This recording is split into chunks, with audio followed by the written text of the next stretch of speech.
This is an oral history interview conducted for the Witness to War Serving a Nation project at Nauset Regional High School in Cape Cod, Massachusetts. For the sake of this interview, please state your full name and community of which you now reside. Conrad Michael McDonald, Orleans, Massachusetts. Thank you. Where did you grow up? Florida and Alabama. What was your childhood like growing up? Fun. Good parents, had a good childhood. When did you graduate high school? 1965. And were you drafted or did you enlist? I enlisted Why did you enlist? because I wanted to. I wanted to go to Vietnam. How old were you? I first got there November 10th, 1966. I was 18. How did your family react when you went into the Marines? They were a little apprehensive about me doing that, but they were supportive. Can you describe some of your training? Well, basic infantry school, jump school, in a parachute. I was in force recon, so we had guerrilla warfare school and jump school, as I said. It was labor intensive, but it was well worth it. Where did you serve? Oh, well, I had 32 months in Vietnam, Cambodia, and Laos. And stateside, I was down in the Carolinas and did 6 months in Puerto Rico, did 6 months in Madrid, Spain. And I didn't say this before, but I went in the Marine Corps as a private. 6 years later, I got out as a major. So I had a successful 6 years. I got wounded 3 times. How did you get wounded? See this little finger doesn't move? My finger got shot off, and I was able to grab it and wrap my hand around it so they could get me to an aid station, but they couldn't attach it, so that's the way it's been ever since. It doesn't lie down flat. I caught a piece of shrapnel in the cheekbone here, and it broke my cheekbone and my jawbone and my nose, and then I took it round to the side and lost 3 ribs. What was the weather like where you served? Oh, Southeast Asia is pretty much the same, whether it's Vietnam, Cambodia, or Laos. It's hot and humid. Then, of course, it has a monsoon season where all it does is rain, day and night. And you're just wet constantly. But it can also be very nice, very pleasant when it's not raining. Do you think that the weather impacted your abilities in the war? No, not at all. What is something the war did that made you a stronger or better person? I would have to say me getting wounded 3 times and not giving in and persevering. I was in the hospital in Japan, and I didn't know it. That's where I got shot in the side and lost my ribs. They medevaced me to Tokyo, to the hospital in Japan. And I woke up, and there were men and women in white gowns and lab coats around me, and IVs going in both arms. And I said, "Where am I? What's going on?" And a young captain, female, said, "Now just lie still and don't move, you're okay." She said, "We've been waiting on you." I said, "What do you mean you've been waiting on me?" She said, "You've been here 2.5 days. And I said, "Oh, okay, where am I?" I said, They told me what happened. And that's about it as far as excitement. That was more than I wanted, but it was okay. Did you feel like scared during that time or confused? I was confused. Scared? No. Concerned, but not scared. It's like pain. There's no pain, there's just discomfort. Yeah. You know. How many hours of sleep did you get a night? Oh, maybe 3. So not a lot. On a good day, 4. But you got to remember, we were We didn't live in a barracks with air conditioning. We didn't have a bed. We were out in the bush. We slept on the ground. We slept under the stars. When it rained, we got wet, you know. But you learn to go to sleep. When you have to, you'll go to sleep. I can even sleep standing up. Seriously. It's my claim to fame. I can sleep standing up. Were you normally afraid? No. Have you ever been back since? No. Do you feel like you knew what you were fighting for? Well, I was young and impressionable, like the majority of the guys in Vietnam. We didn't know we were being used as pawns. We didn't know we were not actually fighting for the greater good. We had a job to do, and we thought we were doing the right thing. But as we got older, we realized it wasn't the right thing. Do you recall any particularly humorous or just unusual events? A couple I find humorous. A buddy of mine, he was from San Diego, California. His name was Bob Reveille. And we were in Quezon, which is up in North Vietnam. And we were sitting around on the hillside, and Bob yawned and got shot right through the mouth. Bullet went in one cheek and out the other. Didn't touch a tooth. Had it hit his teeth, he would have lost all his teeth. But he yawned just as the bullet hit him, and didn't do anything but go in and out, right through his face. So, he was lucky. He was very lucky. But that, we laughed at that. We thought that was funny. That was his claim to fame. I got shot, didn't even get hurt. Just yawned. What did you think of your officers or fellow soldiers? Well, when I was an enlisted guy, I thought very highly of some. You got to remember there was a rush for people and equipment, and a lot of the young lieutenants, I'll be blunt, didn't know the nose from hole in the ground. Okay, they had the rank and they sent them over there. But then when I became an officer, I'd been there a year and a half. I knew what was going on, so I could impart my wisdom to the young officers that came along, and it was pretty good. Did you make a lot of friends during the war? Oh, you can't make a lot of friends.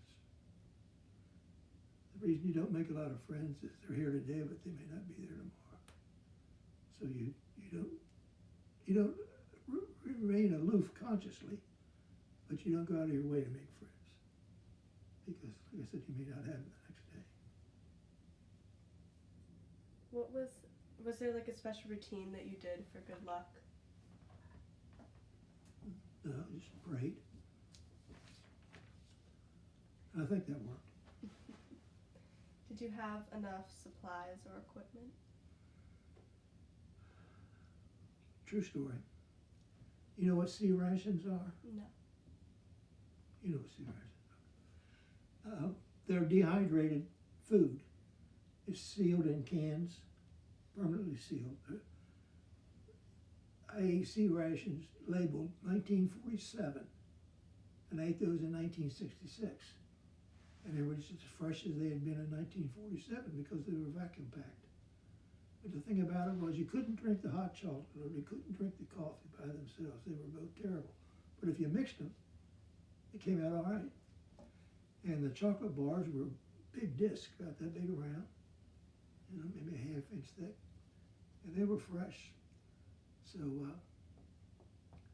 and then later, we got what they call MREs, meals ready to eat. Those you soak in water and they expand. And we had one guy that wanted to eat, so he just started eating them. And once they got in his stomach, it got moist, they expanded. And he got really sick. He got really sick. But sea rations and MREs, and all I wanted to do was come home and get a hamburger, French fries. We didn't have any of those over there. And I only had one hot shower in 32 months. So needless to say, a shower was on everybody's list when to take a shower. Feel clean. Because there's no way you can feel clean when you're out in the jungle and you're sweating and it's raining and your clothes can't get dry, or you're walking through rice paddies. Oh, something humorous. It cost me $400. I was walking point. That means I was the first one in the line, and the water was coming into my chest, and it was pitch black and it was raining. Well, that told me something was in front of us. I didn't know what it was. So I had an M14, and they have a device called a sear that you can turn it, and it turns your weapon into a fully automatic weapon. So you just squeeze the trigger and shoots out 20 rounds. Well, like I said, I didn't know what it was. It was dark, it was raining. So I turned my rifle around and fired off 20 rounds, and we all took a bath. Whatever I hit was big. I mean, it made a big splash. It was a water buffalo. And we had South Vietnamese infantrymen, and we called them Kit Carson Scouts. They turned me in because I killed a water buffalo. And the water buffalo was their livelihood. So I had to pay a fine, which I got back. But, you know, to appease them, they fined me $400, and then next payday I got it back. But there were some humorous moments. Rick Ward, a buddy of mine from Alexandria, Virginia. Rick's wife was pregnant, and she was due just about any time. And so one day Rick got chased down by an American Red Cross with a letter from his wife.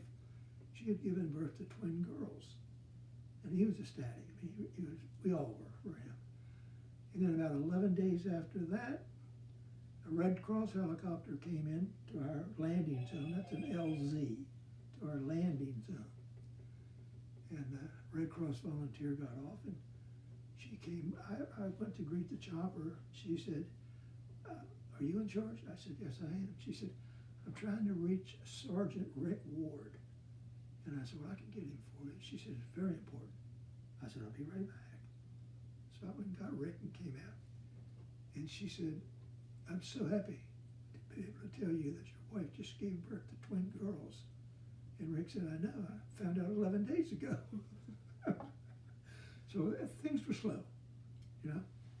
But, I mean, she felt kind of silly at being not so excited to tell him that.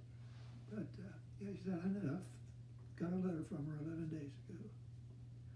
So mail wasn't that practical. Are you still connected with people that you met during this time? There's a couple of guys here in town that I was in Vietnam with, but I seem to be outliving everybody else. But I was exposed to Agent Orange quite a bit, and I've had 4 stage 4s because of the Agent Orange. That's why I'm walking with a cane. I've had spinal cancer, brain tumor, lung cancer, prostate cancer, because of Agent Orange. And the man that authorized Agent Orange was a Navy Admiral, Elmo Zumwalt. He authorized the use of Agent Orange. Can you describe to me what Agent Orange is? It's a gas. It's poison.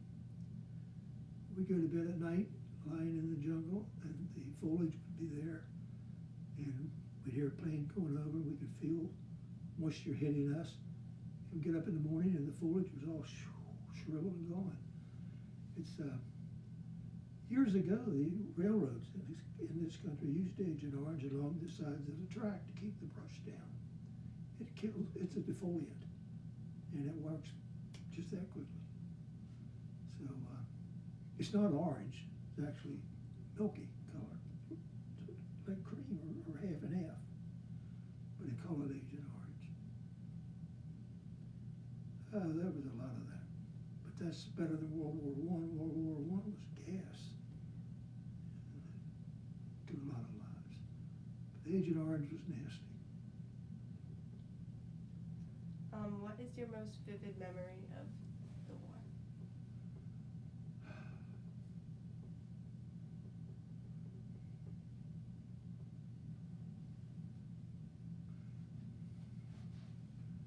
I was in the hospital in Tokyo, Japan, like I said. And I'm not making this up, this really happened. God came, stood right at the foot of my bed. And he wasn't standing, he was hovering. And he was like I'd always seen him depicted, brown hair, brown beard, white robe or gown. And he didn't say anything. But he opened up his arms. He went like this. And I remember saying, I'm not going. I'm not ready. You're not taking me. I woke up. And my father was a minister. And he ended up getting himself to Japan to see me in the hospital. And I told him about it. And I said, do you think it really happened? He said, I can't answer that. You have to answer that. What do you know? I said, I know it happened. He said, okay. And I still dream about that to this day. I just told him I wasn't ready to go. He wasn't getting me. And I think that's why I've been able to handle all these stage 4s, different cancers I've had. Because I won't give up. I won't stop fighting. And if you would ask me if I'd go again, if I were healthy, in a heartbeat, I would. But they wouldn't let me because I'm not healthy enough. I can barely walk around, much less run. I think that was the most memorable thing about it, about all of Vietnam, was that incident, which really did take place. I saw you going like this. We're running out of time. Oh. You're fine. Did you have much free time? I don't mean to make fun of you. It's okay. No free time. No free time. We were always on the clock. We didn't have liberty where you could get off base and go into town. We didn't have any of that. No, the only free time you had was downtime between missions, where you would clean your weapons and hopefully get some clean uniforms and hopefully get resupplied with food and munitions. That was the only free time. I guess we could have called it that. Just never thought of it. We just called it downtime. What is something or someone you miss from your time?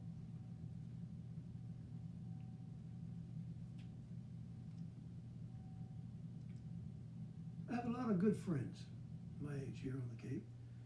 And like I said, a couple of guys I was in Vietnam with. But the camaraderie is not the same as it was over there in Vietnam, or Cambodia, or Laos, because I was in all three. Camaraderie is what I miss the most.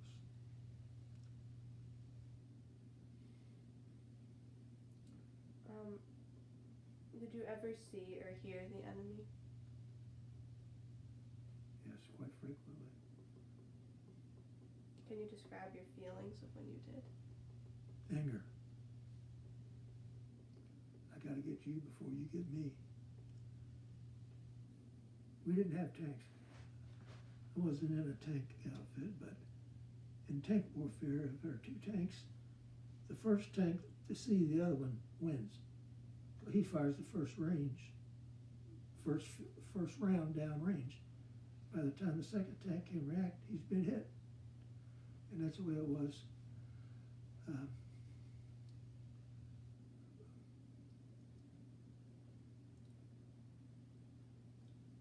If it moved, you shot it. Okay?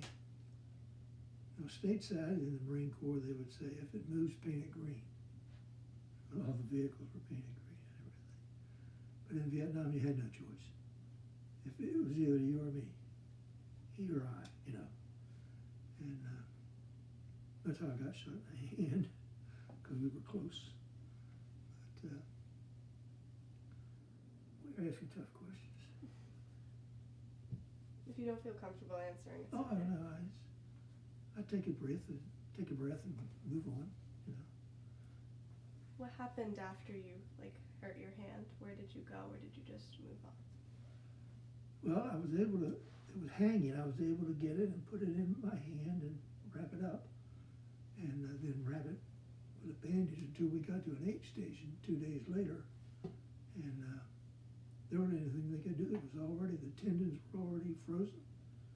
So they just, gave me some pain pills and said, see ya, which is what I thought would happen. But it does get in the way sometimes, even today, not being able to use that. I mean, I can't lay it down. I'm like this. It won't go down. It just stays there. So, but it's better than the alternative. You know what the alternative is, right? No. Not being here. True. Not having a bad finger. Do you recall the day your service ended? Yes, I do. Yes, I do. I was out of Camp Pendleton in California, and we had a flight from Pendleton to D.C., and got on the plane in uniform that was sitting there, and older gentleman was sitting beside me. So I said, excuse me, and I stepped up for him, and I went to the men's room, to the head, we used to call it, and took off my uniform and put on my Jesus sandals and my blue jeans and my tie-dye t-shirt, and came back to sit, and I said to the guy, excuse me, and he said, oh, there's a Marine sitting here. You can't sit here. And I said, it's me. I changed clothes. And he said, oh, yes, you did. And then, of course, when we landed, Jane Fonda and her gang were throwing rotten fruit at us, calling us baby killers and doing everything they could. But I was on crutches and had a sea bag, duffel bag, they call them in the Army, but in the Marine Corps they're called sea bags. And I was dragging it and walking through the airport on crutches. And all of a sudden, his arm went around me from this side and picked me up. I looked down, and it was, you don't remember, you don't know, you probably never heard of it, Chuck Connors, the rifleman on TV. He said, I'll help you. I said, I don't need any help. He said, yes, you do. And he certainly picked me up and carried me to the lounge. We would sit there and had a drink. And I'll never forget that. He was adamant about helping me, and I did need help. I was too proud to ask for it. And I stayed in touch with him off and on over the years. He tried to play left field for the Dodgers. He couldn't catch a fly ball, saved his life. It was a backup center for the old Celtics for 2 years. But he was an actor. Played the rifleman. He had a starring role in Roots. Ever heard of that? Mm-hmm. Well, check it out of the library or get the CD and get familiar with it. It's a tremendous story. Well, that's about it. Those were the good and the bad. We didn't have any ugly. We just had good and bad. Good or bad. How did you feel when you returned home? Well, I was lost. Seriously. Couldn't sleep. Couldn't carry on conversations. It took about 6 months to get acclimated to society again. I didn't feel people were out to get me, but I wasn't treated very kindly. None of us were, because Vietnam was not very popular with the society. And I said, Jane Fonda and her gang were throwing fruit at us. They used to call her Hanoi Jane, because she took a picture of a North Vietnamese cannon with her sitting on the barrel in North Vietnam. She was protesting the war, which is, that's her privilege, she wants, she can. We didn't like her, but, But, yeah, like I say, it took about 6 months to get to feel okay about what I'd been through. I had a lot of nightmares. In fact, I still have one, 2 or 3 every year, but not like I used to. You can leave there, but it never leaves you, put it that way. The war definitely has an impact on your life, not only at the time, but years later as well. Did you go, when you returned home, did you go back to like work or school? I went back and got my second master's degree went to Princeton undergrad, went to UVA, University of Virginia, got a master's degree, and then went back to Princeton and got a second master's degree. And then I decided I better go to work. So I did. Had my own consulting business for several years. I did a lot of international consulting, which my wife wasn't particularly fond of. Not this way, my first wife passed away. But with good living. Lived in Annapolis, Maryland, and that was home of the Naval Academy. Still is. But, and the Patriots coach, Bill Belichick, Mm-hmm. I coached him in high school lacrosse. He was a senior in high school. I was his lacrosse coach at Annapolis High. I know Bill, and I knew his dad, Steve Belichick, who was with the Naval Academy Athletic Association for 33 years. And he's since passed away. But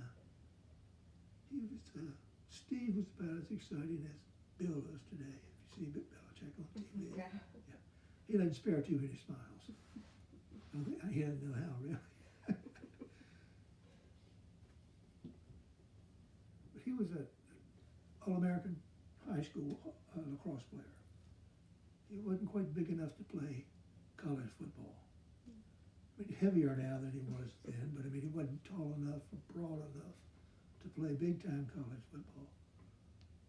So he played lacrosse. He was a college All-American lacrosse player as well. Tremendous athlete. And Roger Staubach was at the academy and knew Roger, still know Roger.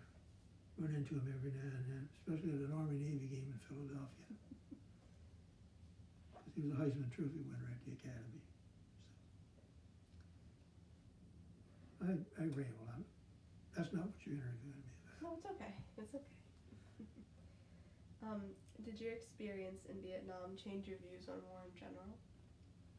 Yeah, it's no good. We don't need it. Although we're still engaged. We have troops in 37 foreign countries in the world. The biggest mistake we've made is we have troops on the border. Not to be political, but that's not necessary. And war is not necessary, but without war you have no peace. And without peace you have no war. So it's 6 of one, half does the other. But I'm not in favor of it, that's for sure. How did your service affect your everyday life?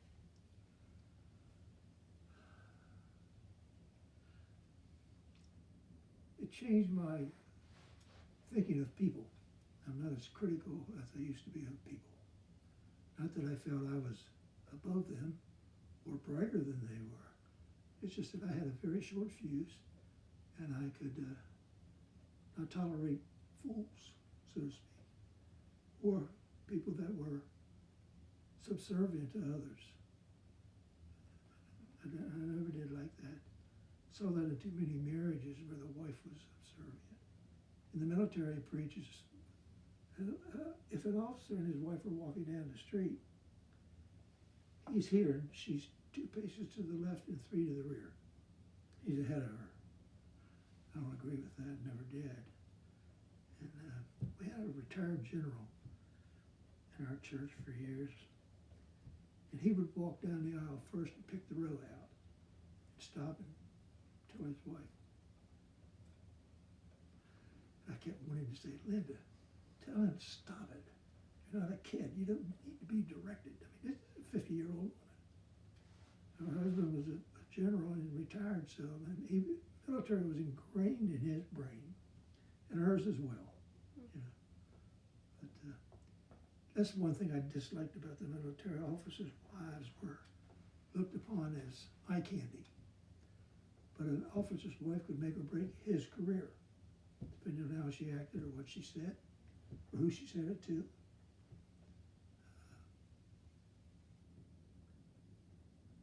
I didn't have to worry about that. I just told her, well, this is the way it is. No, I'm just kidding. She tells me what to do. feel like church kind of centered you around this difficult time? Well, I told you, I don't know if I told you this, my father was a minister, and I sort of grew away from the church as a result of Vietnam. And then later I went back. I don't know. I don't know what made me do that. Pull away and then return. And I think church is very important. I'm not saying you have to be religious. You don't. You don't have to go to church every Sunday to go to heaven. You know, you can take a pass. But yeah, I feel religion is an important thing in my life because of Vietnam, more so than if I hadn't been there. What were your opinions on the Vietnam War?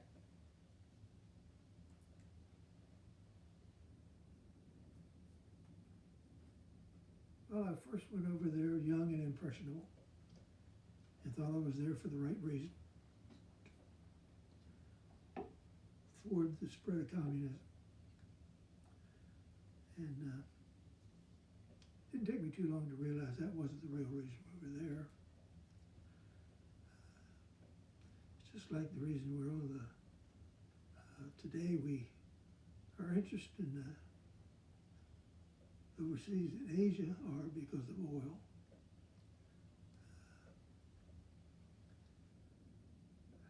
I would go back if I were able, like I said earlier, if the situation arose and I got the call, I'd go back. Because once you're an officer, you're never really out. They can always come get you. And they do. I think it was a real waste, to be honest with you. I've got several of my friends on the wall of Vietnam Memorial. You'll see a picture of it if you go out the door. It's called Reflections. Because it's like the Korean War Memorial. There are 19 statues of soldiers in different garb, carrying different weaponry. And if you look through them to the granite wall behind them, you see their reflection. Because you got 19 statues, 19 reflections, 19 and 19 are 38, and we advanced to the 38th parallel in Korea. So that's a very meaningful monument, I feel. But the Vietnam War, there are a couple of statues, one of 3 guys, African American, Caucasian, and a Latino soldier.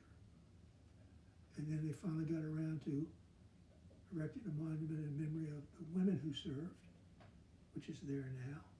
So the whole complex is very moving, especially to somebody who's been there. Like I said, I can go and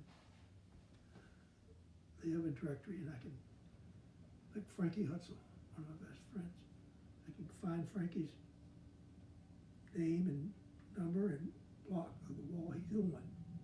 I can go stand there and reach out and touch his engraved name because that's what they provide. Now, POW bracelets, ever heard of those? No. Okay. I know you have. They're, they're just round and they have a soldier's or a female soldier's name. I had a cousin, Joe Mobley. Joe and I got to Vietnam. I got there November 10th, 1966. Now, I was still in Da Nang when he got there November 11th. So we saw each other for 2 days before I went out to the bush.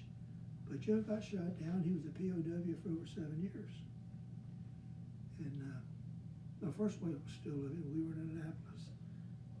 And I asked her, I said, if you have time today, can you go over to Bancroft Hall? That's the world's largest dormitory. It's at the Naval Academy. Houses over 4,000 midshipmen. One building. And they were selling, they had boxes, huge boxes of these bracelets. And for a contribution, you'd get a bracelet. And so I said, get 2. So she did.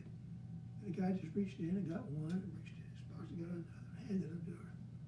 And one of them was Joe Mobley, my cousin.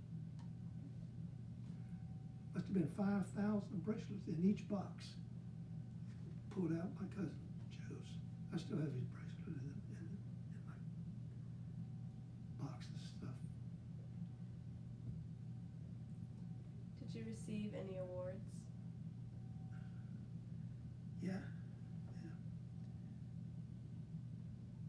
I did. 3 Purple Hearts and Bronze Star and Meritorious Achievement Medal and Combat Action Ribbon, and I've got 27 between medals and ribbons. So it takes about that much of your uniform. And I was a rifle and pistol expert. And I had jump wings because I parachuted. Had 72 jumps in Vietnam.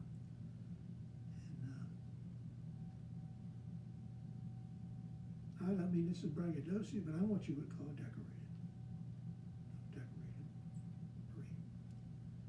And that means something to me. I wasn't just there punching a time clock. I was there doing a job. But the guys that punched the time clock took 7 of them to support one of us. Our more active duty military, whether it be Army, Air Force, Navy, and back in support programs, supporting the troops that are out there on the ground running around getting shot at and stuff. So they have a vital mission too. Without them, we couldn't survive out there in the bush. And we used to have what they call rehabs, where a chopper would fly back and get clean clothes for uniforms for us, because they'd rot off of us, soaking wet all the time. They get boots, clothes, and food, and bring out these helicopters, and they'd drop them all on a big pallet, strapped down. And they also would drop beer. Well, of course, it was warm, and sometimes when the pallet hit, the beer exploded. But yeah, we didn't have many conveniences, but we did okay. Can you describe to me what a bronze heart is? Oh, Bronze Star. Bronze Star, thank you. Okay, Purple Heart is, well, I have, but I'm not going to give you it. It's the shape of a heart. It's got George Washington's bust on it. It's purple and gold trim. And that's for being wounded.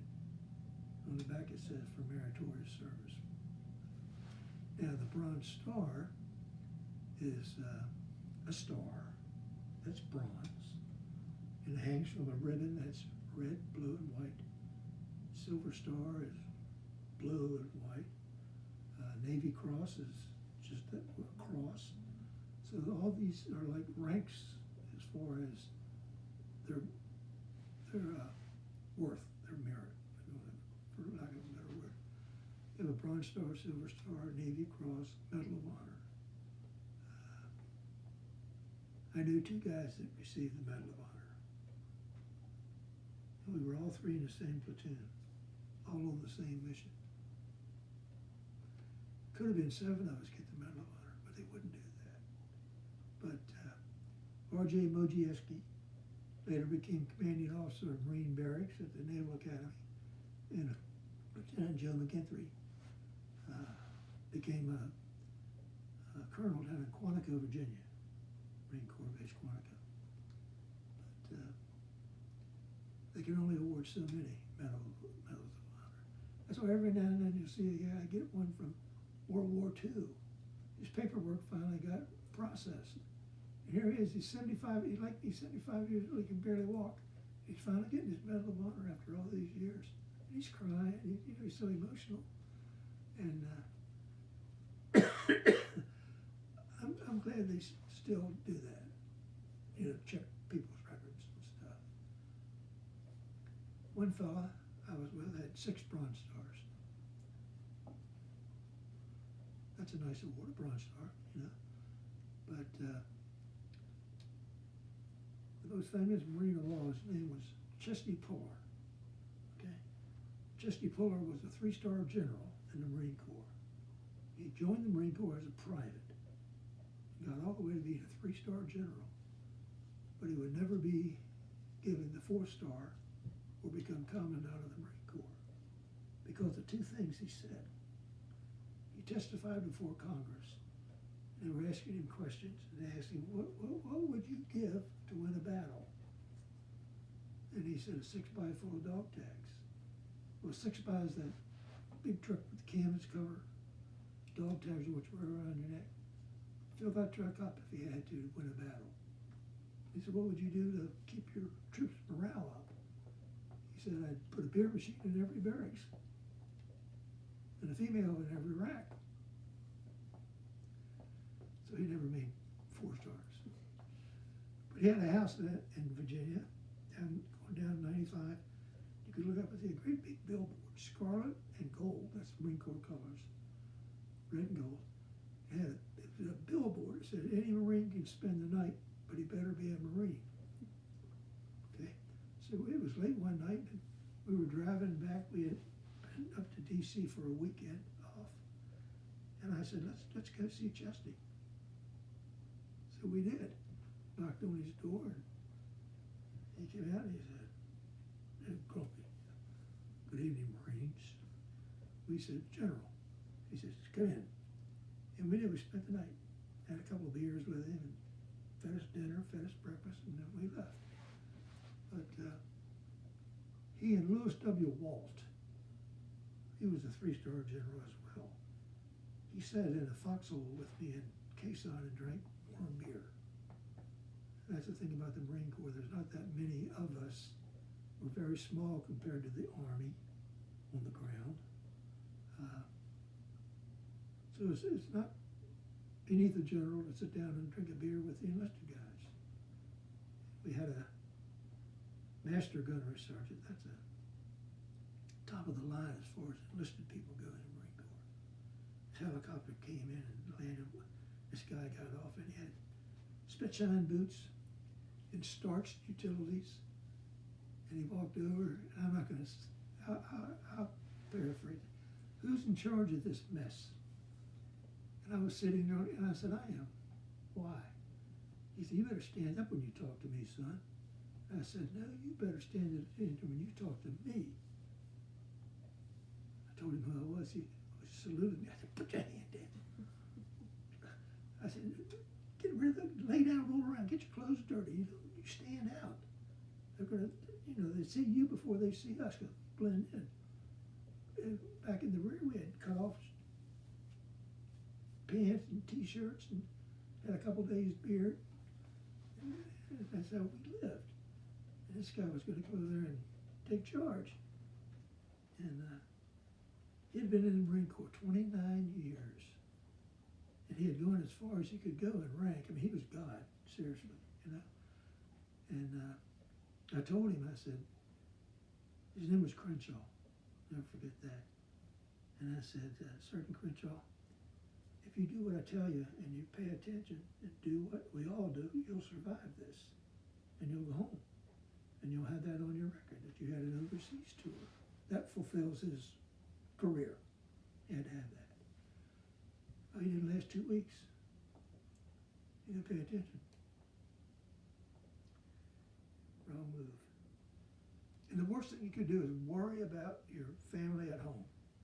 If you were a young guy and you had a young wife and she was pregnant, you know you love her and you think about her all the time, but you can't afford to. Because your mind has to be right. You have to be task-oriented. Nothing is more important than focusing on the task ahead.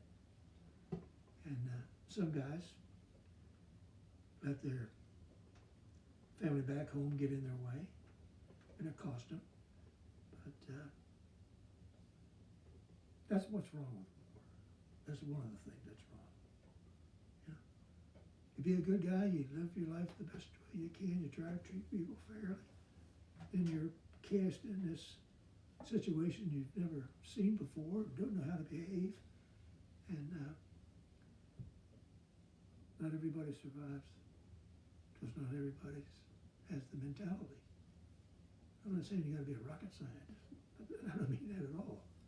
But some people just can't focus enough, can't devote their time and their energies to one thing and one thing only, and that's staying alive.